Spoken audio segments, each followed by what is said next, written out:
ప్రకాశం జిల్లాలో వైసీపీకి గట్టి షాక్ తగలబోతుందా అంటే అవుననే సమాధానాలు వినబడుతున్నాయి. ఒంగోలులో ఘోర పరాజయం చెవిచూసిన మాజీ మంత్రి బాలినేని పొలిటికల్ ఫ్యూచర్ పై లెక్కలు వేసుకుంటున్నారట. కొడుకుతో కలిసి జనసేనలోకి వెళ్లడానికి సన్నాహాలు చేసుకుంటున్నారట. మూడో కంటికి తెలియకుండా ఆ దిశగా అంతర్గత చర్చలు జరుగుతున్నాయట. ఒంగోలు ఎంపీ అభ్యర్థిగా చెవిరెడ్డి భాస్కర్ రెడ్డిని మొదట్లోనే వ్యతిరేకించిన బాలినేని జగన్ ఆదేశాలతో తర్వాత సైలెంట్ అవ్వాల్సి వచ్చింది. ఇప్పుడు ఆ కోపంతోనే ఆయన పార్టీ మారే ఆలోచనలో పడ్డారట.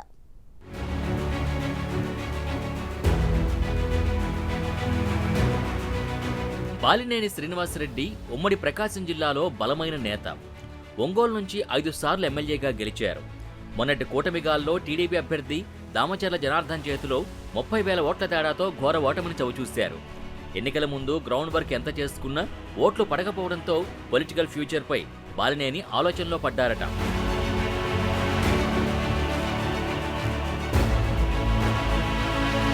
ఎన్నికల టైంలో టీడీపీ కన్నా ఎక్కువ నగదు, బియ్యం బస్తాలు, మటన్, చికెన్లు పంచారు వైసీపీ నేతలు. వాటిని జనం బానే తీసుకున్నారు. దాంతో వైసీపీ అభ్యర్థిగా ఉన్న బాలినేని కనీసం 5,000 ఓట్లతో అయినా బయటపడతానని కాన్ఫిడెంట్గా కనిపించారు. అయితే సీన్ రివర్స్ అయింది.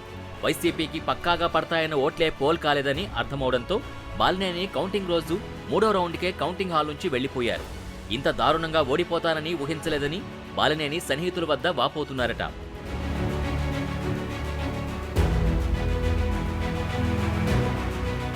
ఒంగోలులో 20,000 ఇళ్ల పట్టాలు పంపిణీ చేయించిన బాలినేనికి ఓటమి పెద్ద షాకే ఇచ్చింది. బాలినేని ఫాలోవర్గా ఉన్న ఒంగోలు మేయర్ గంగడ సుజాత టీడీపీలోకి వెళ్లడం ఖాయమైంది. ఇప్పటికే ఆమె టీడీపీ ఎమ్మెల్యే దామచర్ల టీంతో టచ్లో ఉన్నారట. ఒంగోలు కార్పొరేషన్లో మొత్తం 50 డివిజన్లలో 43 స్థానాలు వైసీపీ గెలుచుకోగా 1 స్థానం జనసేన, మిగిలిన స్థానాల్ని టీడీపీ గెలుచుకుంది. రాష్ట్రంలో అధికారం మారడంతో కార్పొరేటర్లు టీడీపీ వైపు చూస్తున్నారు. దాంతో ఒంగోలు నగరపాలక సంస్థ రాజకీయ ముఖచిత్రం మారిపోనుంది.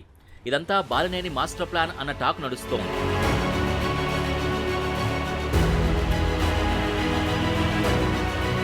ఏపీలో అక్కడక్కడా జరుగుతున్న గొడవలపై బాలినేని ఎక్స్ వేదికగా స్పందించిన తీరుతో అసలు సిసలైన అనుమానం జనాల్లో మొదలైంది. అఖండ విజయం సాధించిన పవన్ కళ్యాణ్ గారికి హృదయపూర్వక శుభాకాంక్షలు. హింసాత్మక ఘటనలకి తావులేదని నిన్నటి రోజున మీరిచ్చిన సందేశం హర్షణీయం. శాసనసభ్యునిగా నా 25 ఏళ్ల రాజకీయ జీవితంలో ఎటువంటి హింసాత్మక ఘటనలకి తావులేదు. అయితే మీ వ్యాఖ్యలకి పూర్తి భిన్నంగా ఒంగోలు చరిత్రలో ఎన్నడూ లేని విధంగా చోటు చేసుకుంటున్న హింసాత్మక ఘటనలు, అక్రమ కేసులు, భౌతిక దాడులపై మీరు స్పందించాలని కోరుకుంటున్నాను. ధన్యవాదాలు అని బాలినేని ట్వీట్ చేశారు.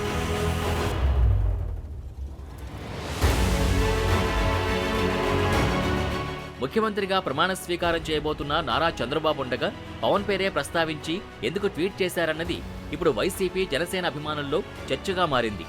వాస్తవానికి పవన్, బాలినేని మధ్య కొత్త పరిచయమేమీ అక్కర్లేదు. ఇద్దరి మధ్య సత్సంబంధాలున్నాయి.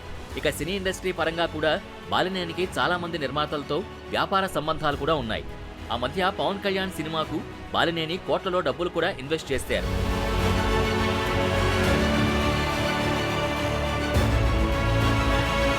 ఆ క్రమంలో జనసేనలోకి వెళితే తన వారసుడు ప్రణీత్ రెడ్డికి పొలిటికల్ ఫ్యూచర్ ఉంటుందని, తనకు జిల్లా వ్యాప్తంగా ఉన్న పరిచయాలతో మళ్లీ మునుపటి రోజులు తెచ్చుకోవచ్చని బాలినేని భావిస్తున్నారట.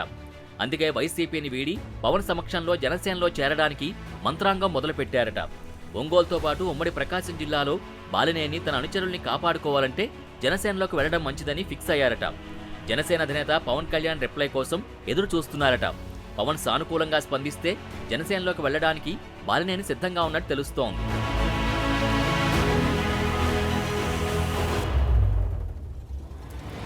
గతంలో పవన్ కళ్యాణ్ చేనేత వస్త్రాలు ధరించాలని బాలినేనికి ట్విట్టర్ ఛాలెంజ్ చేసినప్పుడు బాలినేని చేనేత వస్త్రాలు ధరించి ఛాలెంజ్ తీసుకున్నారు. అప్పుడు వైసీపీలో బాలినేని వ్యవహారంపై పెద్ద రచ్చ నడిచింది. వైసీపీలో తనకు జగన్ వల్ల చాలా అవమానాలు ఎదురయ్యాయని బాలినేని తన వారి దగ్గర ఆవేదన వ్యక్తం చేస్తున్నారట. జగన్ ఓన్లీ ఐపాక్ టీం మీద ఆధారపడి సీనియర్ల సలహాలు తీసుకోలేదని, సజ్జల వంటి ఒకరిద్దరు నేతలు, అధికారుల్ని నమ్ముకుని పార్టీని నాశనం చేశారని అంటున్నారట.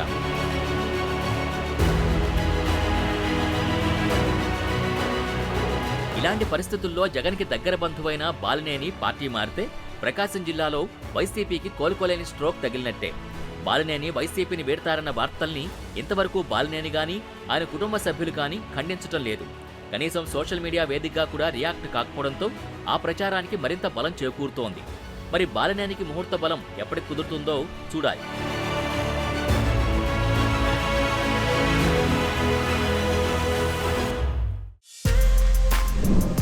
For more videos like this, subscribe Big TV channel.